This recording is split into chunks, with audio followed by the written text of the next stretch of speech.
ចាសសូមជម្រាបសួរពុកម៉ែបងប្អូនមាមីងទាំងអស់គ្នាថ្ងៃនេះនាងខ្ញុំមកបង្ហាញពីរបៀបធ្វើស្ងោរត្រយូងចេកឲ្យមានរសជាតិឈ្ងុយឆ្ងាញ់ជាប់ចិត្តចាជាពិសេសអ្នកកូនខ្ចីបំអៅដោះកូនហ្នឹងគឺញ៉ាំទៅជួយជំនួយដល់សុខភាពជំនួយឲ្យសម្បូរទឹកដោះផងដែរចាឥឡូវយើងទៅមើលពីគ្រឿងផ្សំរបស់យើងចាយើងមានជើងជ្រូកមានសាច់ជ្រូក3ជាន់យើងហាន់ដុំអញ្ចឹងមកបងប្អូនបន្ទាប់មកបន្លែរបស់យើងត្រយូងចេកយើងហាន់ដាក់ត្រាំទឹកបងប្អូនហើយយើងដាក់អំបិលក៏ស្លាច់ក្រូចឆ្មាផងដែរដើម្បីឲ្យកាត់ជាតិជ័រខ្មៅបងប្អូនពេលដែលយើងស្លទៅគឺទឹកសម្លរបស់យើងឡើងសក្បោះស្អាតតែម្ដងហើយយើងត្រាំចោលទុកអញ្ចឹងមួយសន្លក់សិនទៅបងប្អូនបន្ទាប់មកយើងមកមើលពីរបៀបធ្វើម្ដងជាដំបូងយើងដាក់ឆ្នាំងឲ្យក្តៅសិនបន្ទាប់មកចាក់ប្រេងឆារំលីងខ្ទឹមសឲ្យឡើងឈ្ងុយឡើងកន្លះបន្តិចណាបងប្អូនសិមយើងដាក់សាច់ជ្រូកចូលហើយយើងកូរសាច់របស់យើងឲ្យឡើងឆ្អិនបន្តិចណាពេលដែលសាច់របស់យើងឆ្អិនអស់ឈាមហើយយើងដាក់គ្រឿងរបស់យើងចូលមានដូចជាស្ករកន្លះស្លាបព្រាបាយ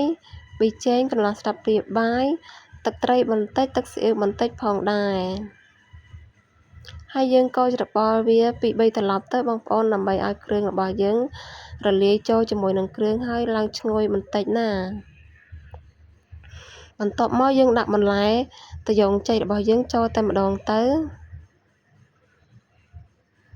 បន្ទាប់មកយើងត្រឡប់ពី3ត្រឡប់បងប្អូនដើម្បីឲ្យបន្លែនិងសាច់ចូលសព្វបានល្អហើយយើងគ្របទុកសិនណាបងប្អូនយើងគ្របប្រហែលជា2-3នាទីសិនទៅដើម្បីឲ្យបន្លែរាងទ្រមបន្តិចយើងដាក់អំបិលកន្លះស្លាបព្រាបាយហើយយើងកូរពី3ត្រឡប់ទៀតទៅហើយយើងរំងាស់ចោលមួយសន្លក់សិនទៅណាដើម្បីឲ្យសម្លរបស់យើងចូលជាតិបានល្អចាបន្ទាប់ពីយើងរំងាស់ប្រហែលជា2-3នាទីហើយយើងបើកមើលទៅបងប្អូនដើម្បីកុំឲ្យសម្លរបស់យើងខ្លោចណាហើយយើងត្រឡប់ទៅត្រឡប់មកទៅដើម្បីឲ្យទាំងសាច់ទាំងបន្លែរបស់យើងគឺឆ្អិនបានល្អចាឃើញថាទំនងណាបងប្អូនពេលដែលយើងធ្វើបែបនេះធ្វើឲ្យបន្លែរបស់យើងទន់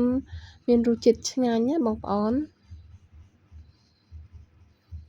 បន្ទាប់មកនេះខ្ញុំដាក់ទឹកប្រហែលជា4-5 កែវបងប្អូននេះខ្ញុំដាក់ទឹកក្តៅបើបងប្អូនអត់មានទឹកក្តៅទេអាចដាក់ទឹកត្រជាក់ក៏បានដែរ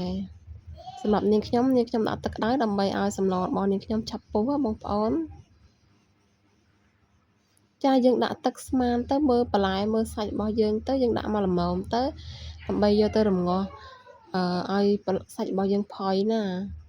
ពេលដែលយើងរំងាស់ទុកយូរអញ្ចឹងទៅសាច់យើងតម្រាំតែផុយហ្នឹងទឹកសម្លយើងក៏រៀងបន្តិចដែរបងប្អូនហើយយើងភ្លក់មើលទៅបងប្អូនតាមចំណង់ចំណូលចិត្តបងប្អូនស្ទើរអីថែមណងទៅចំណែកនាងខ្ញុំភ្លក់ទៅគឺរសជាតិល្មមតែម្ដងហើយឆ្ងាញ់ជាប់ចិត្តតែម្ដងណាឥឡូវយើងដួសដាក់ចានតែម្ដងទៅចាបងប្អូនកុំភ្លេចជួយ Subscribe Channel YouTube របស់នាងខ្ញុំម្នាក់មួយផងដើម្បីទទួលបានវីដេអូថ្មីៗរៀងរាល់ថ្ងៃពីរបៀបធ្វើម្ហូបខ្មែររបស់យើងណាចាឃើញថាសម្លរបស់យើងគឺស្រស់ស្អាតទឹកសម្លឡើងក្បោះតែម្ដងចាសូមអរគុណបងប្អូនមកមានកំហុសខុសឆ្គងត្រង់ណាសូមអធិស្ឋានផងជួបគ្នាវីដេអូក្រោយ